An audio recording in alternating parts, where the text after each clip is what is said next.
Hey y'all, welcome back to Dots and Beyond. My name is Beth. Today we will explore some annual themes for your 2024 planners and bullet journals. Let's go ahead and get started.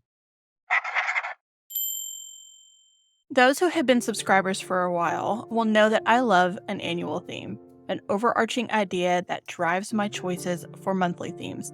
I do this for two main reasons.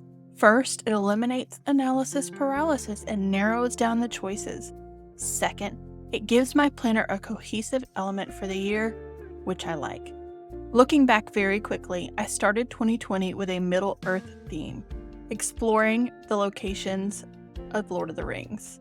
For 2022, I celebrated my career as an event planner and highlighted festivals and events worldwide, like Venice Carnivale, Shakespeare festivals, and Oktoberfest. This was also the year I figured out I don't like a B5 journal. This year, I mostly handed y'all the reins to my music and lyrics theme, and you have been choosing monthly themes from my existing Spotify playlists. Don't forget to watch my spooky season Conclave of Lost Shadows October setup. I'll link that in the cards above. But we're entering the last quarter of the year, and it's time to think about 2024 themes. This format will be a little different, but let's look at 6 unique overarching themes and 12 monthly examples within each that you can use for your planner or bullet journal in 2024, or somewhere else in the future. I have dabbled in some of these monthly themes, so I will show you those, like I just did my other journals, as we go along. First up is art movements. Your annual setup for this one could begin with general art supplies and imagery. There are many art styles from which to choose, but here are 12 to inspire you. Cubism. Beginning around 1907, Cubism breaks down subjects into geometric shapes. Artists to know are Pablo Picasso, Fernand Léger, and Georges Braque. Second, Bauhaus. Founded in 1919 in Germany, Bauhaus blends art and functionality in design. Vasily Kandinsky, Gunther Stoltz, and Joseph Albers were well known in Bauhaus circles. It's also one of the simplest to recreate in a planner through art or stickers. Impressionism. Emerging in the late 1860s, Impressionism captures fleeting light and color. 3 Impressionist artists are Claude Monet, who painted water lilies, Edgar Degas and his obsession with the ballet, and Mary Cassatt, who painted children and domestic life. Pop art. Popping up in the mid-1960s, pop art celebrates popular culture and pops of color. You're already familiar with Andy Warhol, I'm sure. 2 other pop artists of note are Roy Lichtenstein and Yayoi Kusama. Surrealism.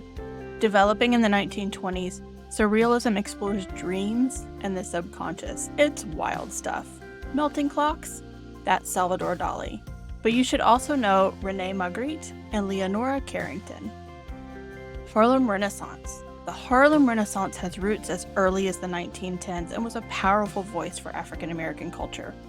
That was Aaron Douglas working on one of his paintings. Archibald Motley and Buford Delaney were also leaders in this movement. Art Deco. The 1920s are associated with Art Deco architecture and its sleek geometric shapes. But there's so much more to this art style, like these paintings from Tamara de Lempicka, Ert, and Alphonse Mucha. Street art. With its origins in the graffiti and mural art movements of the 1960s and 70s, street art thrives in public spaces. I love street art. Many street artists never receive recognition, but you should know Lady Pink, Jean-Michel Basquiat, and of course, Banksy. Art Nouveau. Popular from the 1890s to the 1910s, Art Nouveau showcases interesting organic forms inspired by nature. Artists known for this style are Gustave Klimt, Henri de Toulouse-Lautrec of Moulin Rouge fame, and Aubrey Beardsley. Neo-Impressionism. Emerging in the late 19th century, Neo-Impressionism uses tiny dots of color known as pointillism. You've probably seen these works by Georges Seurat, Camille Desaro, and Henri Matisse. Abstract Expressionism. Splattering into popularity in the 1940s and 1950s, Abstract Expressionism conveys emotion through abstraction. Think of Jackson Pollock's giant splatter paintings. Other artists in the era are Helen Frankenthaler and Willem de Kooning. Last, minimalism. A reaction against abstract expressionism, minimalism gained prominence in the 1960s and emphasizes simplicity and essential elements. Perhaps the easiest to recreate, minimalism includes works by Donald Judd, Frank Stella, and Agnes Martin. I haven't done an art style theme yet, but I think it would be fun to use your monthly setups to learn more about each style and explore how each artist worked. And of course, there are so many other art styles from which to choose. We will transition from man-made art to a set of themes from the natural world. My second idea for an annual theme is biomes and ecosystems. A biome is a large, distinct ecological region characterized by specific climate, vegetation, and wildlife patterns, shaping its ecosystems. Your beginning annual setup can celebrate our Earth with images of maps and globes. Here are 12 natural areas for each month of the year. First, savannas. Savannas are open grasslands with scattered trees, typically found in tropical or subtropical regions. Savannas support biodiversity, serve as carbon sinks, and provide grazing land for herbivores. Rainforests are lush, biodiverse ecosystems with heavy rainfall, dense vegetation, and high species diversity. Rainforests are vital for oxygen production, housing diverse species, and regulating climate. Rivers, specifically the large rivers, are flowing bodies of fresh water that carve through landscapes, supporting various aquatic life forms. Rivers provide fresh water for ecosystems and human use, facilitate nutrient transport, and support aquatic biodiversity. Mangroves are coastal ecosystems with salt-tolerant trees and shrubs that grow in brackish water. Serving as critical nurseries for marine life, mangroves act as a coastal buffer, protecting against erosion and filtering water pollutants. The polar regions are icy, extremely cold areas near the Earth's poles. Known for their unique wildlife in extreme conditions, polar regions help regulate global climate, store fresh water as ice, and host unique ecosystems adapted for extreme conditions. Tropical coral ecosystems are underwater habitats characterized by colorful coral reefs and various marine life. Reefs are biodiversity hotspots, protect coastlines from storms, and provide livelihoods for coastal communities. Another ecosystem is the river delta. These are landforms where rivers meet the sea, creating fertile, triangular-shaped areas with complex waterways. River deltas are fertile areas for agriculture, offer habitat for wildlife, and help regulate river flow and sediment transport. Marshes and swamps are wetland areas with waterlogged soil. Swamps act as natural water filters, store floodwaters, and provide habitat for wetland species. Coniferous forests are ecosystems dominated by cone-bearing evergreen trees found in cooler regions. Coniferous forests contribute to oxygen production, sequester carbon, and provide timber and recreational opportunities. The tundra is a cold, treeless biome with permafrost soil, often found in high latitudes and characterized by hardy, low-growing vegetation. The tundra stores carbon and permafrost, supports unique cold-adapted species, and plays a role in global temperature regulation. Now let's look at the large lakes. These are inland bodies of freshwater, often serving as habitats for various aquatic species. Large lakes offer freshwater resources, support fisheries, and provide recreational and transportation opportunities for us bipeds. Last, but one of the most beautiful, and yet most deadly, deserts are arid regions with low precipitation and extreme temperature fluctuations, featuring sparse vegetation and specialized adapted animals and plants. Deserts contain valuable mineral resources, have unique ecosystems adapted to arid conditions, and contribute to global biodiversity. During my year of festivals, I did do an Earth Day theme that has some of these natural elements. Those of you who love to decorate your planners with florals could take this unique theme and spin it into the plants and flowers from these natural areas that keep our planet in balance. For my third area, we're returning to the man-made and exploring wonders of the world. Notice I didn't say 7 wonders. That's because multiple lists of wonders exist. There are the ancient wonders, the new wonders, the natural wonders, and even some lists individual to a country or region. Expanding into all the lists gives you a more diverse selection from which to choose. This is a unique spin on the travel to a new country every month theme. Here are the 12 wonders I chose. The Pyramids of Giza. Built around 2580 to 2560 BC in Egypt, the Pyramids of Giza are iconic ancient tombs, with the Great Pyramid being the most famous. Machu Picchu. Constructed around 1450 AD in Peru, Machu Picchu is an ancient Inca city perched high in the Andes Mountains. The Roman Colosseum. Completed in 80 AD in Italy, the Roman Colosseum is a grand amphitheater known for gladiator contests and events. The Taj Mahal. Built in the 17th century in India, the Taj Mahal is a stunning marble mausoleum renowned for its architectural beauty. The Great Wall of China. Construction began in the 7th century BC and continued for centuries in China, resulting in a vast defensive wall. The statue of Zeus at Olympia.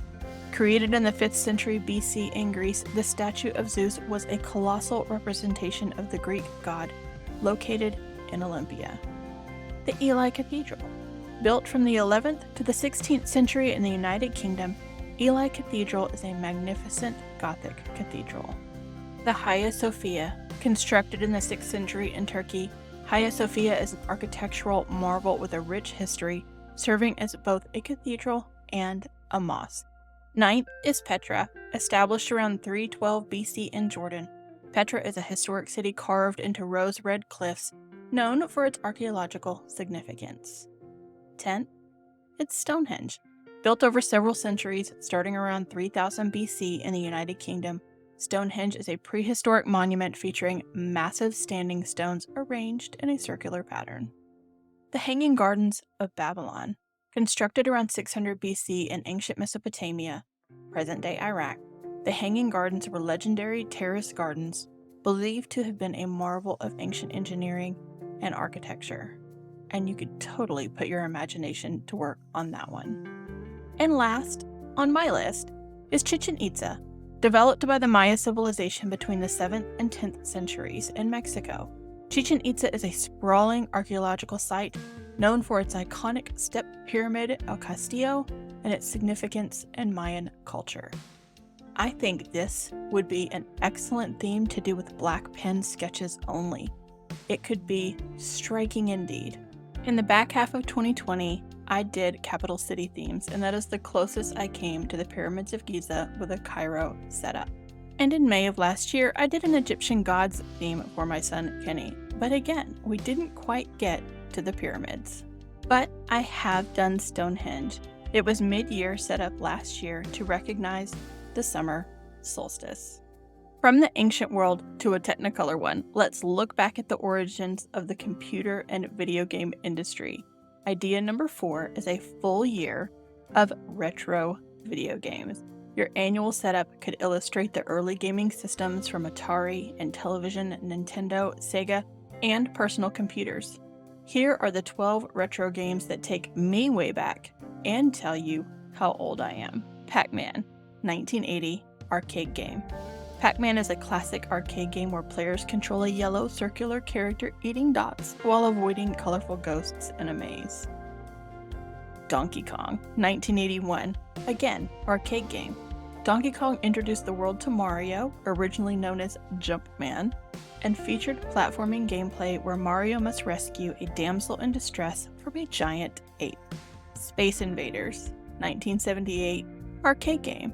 Space Invaders is one of the earliest shoot-'em-up games where players defend Earth from descending waves of alien invaders. My youngest's favorite, Sonic the Hedgehog. 1991, Sega Genesis. Sonic the Hedgehog is a speedy platformer featuring Sonic, a blue hedgehog, in his quest to thwart the evil Dr. Robotnik. Galaga, 1981. Arcade. Galaga is a classic space shooter game where players pilot a spaceship to fend off waves of insect-like aliens. Aliens are a popular theme in games. 6th, Super Mario Bros., 1985, Nintendo. Super Mario Bros. Revolutionized platform gaming with its iconic plumber, Mario, on a quest to rescue Princess Peach from Bowser. But why do we never talk about the other brother, Luigi? Legend of Zelda, 1986, Nintendo. The Legend of Zelda is an action-adventure game that introduces players to Link in the mythical land of Hyrule, known for its exploration and puzzles. Legend of Zelda is iconic, y'all. Tetris, 1984. So many platforms. Tetris is a puzzle game where players arrange falling blocks to complete lines, becoming one of the most widely played video games in history. And one of the ones I happen to be very good at. My oldest's favorite, Metroid, 1986, Nintendo. Metroid is a side-scrolling action-adventure game featuring Samus Aran, a space bounty hunter exploring alien worlds. Number 10, Dragon's Lair, 1983, also arcade. Dragon's Lair was a pioneering interactive animated adventure game with stunning visuals and quick-time events. Mega Man, 1987, and again Nintendo. Also known as Rockman in Japan, Mega Man stars a robot hero battling through challenging levels to defeat various robot bosses. Another one of my favorites, Street Fighter, 1987, arcade, and later Sega. Street Fighter is a classic fighting game series featuring memorable characters like Ryu and Chun-Li, known for its one-on-one combat. These games are revered for their contributions to the gaming industry and their enduring popularity among players of all generations. I've designed some gaming themes including Super Mario Bros. And Metroid for my son, Kenny. Our 5th theme is for the fantasy readers and watchers out there. It's another take on the travel theme, only this time you're traveling to your favorite fantasy worlds. The great thing here is that you can use inspiration photos or you can tap into your imagination and design how you believe these worlds would look in reality. There are way too many for me to list them all, but here are some popular ideas. Created by J.R.R. Tolkien from 1937 to 1949 in The Hobbit and Lord of the Rings, Middle-earth is a richly detailed, high fantasy realm featuring hobbits, elves, dwarves, and a quest to destroy the One Ring.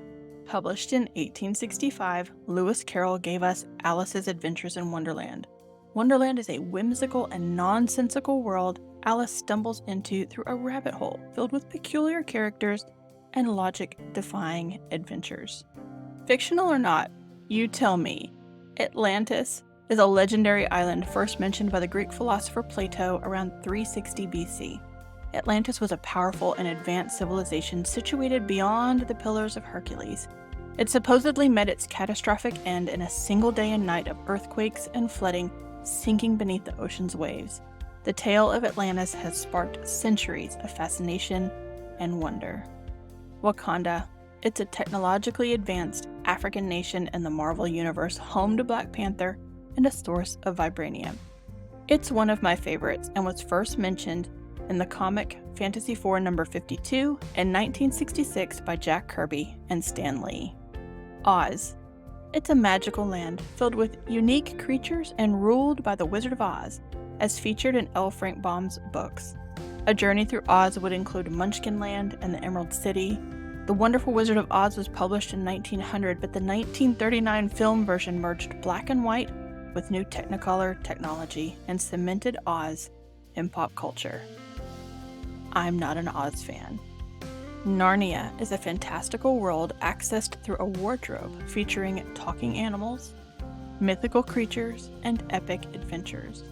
There are so many fantastical places in Narnia you can illustrate, but that lamppost has to be one of them.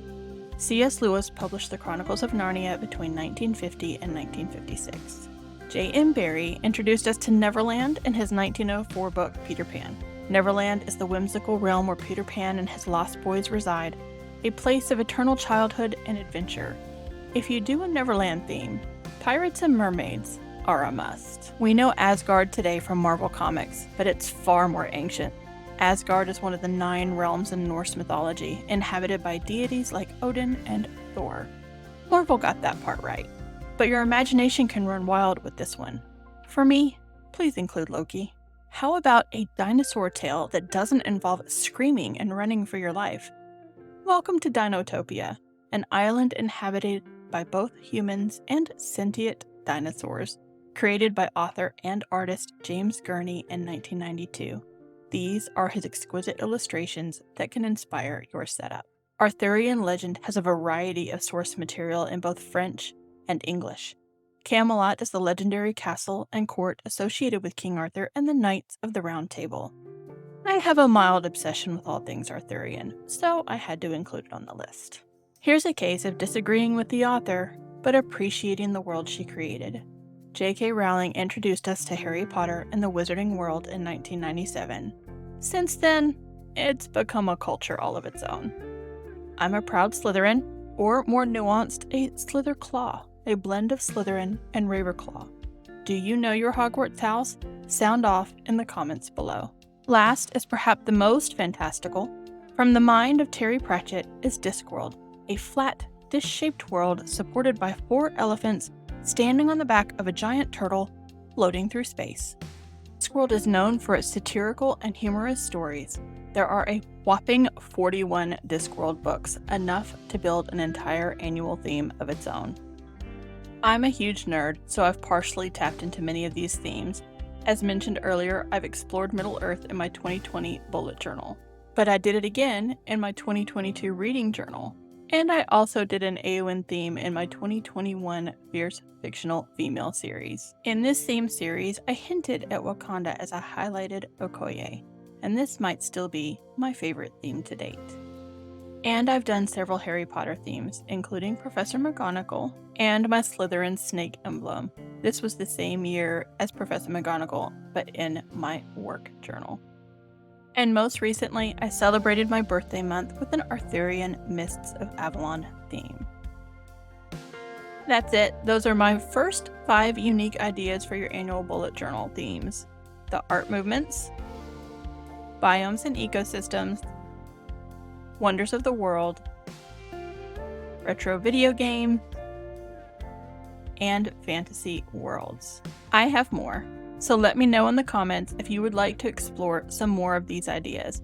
Whatever you do for 2024, or even in just monthly themes, remember to choose themes that resonate with you and allow for a wide range of creative expressions. If you like this video, stick around and explore the playlist and video I've picked for you to watch after this one. Please give this video a big thumbs up, subscribe if you haven't already, and I will catch you in the next one.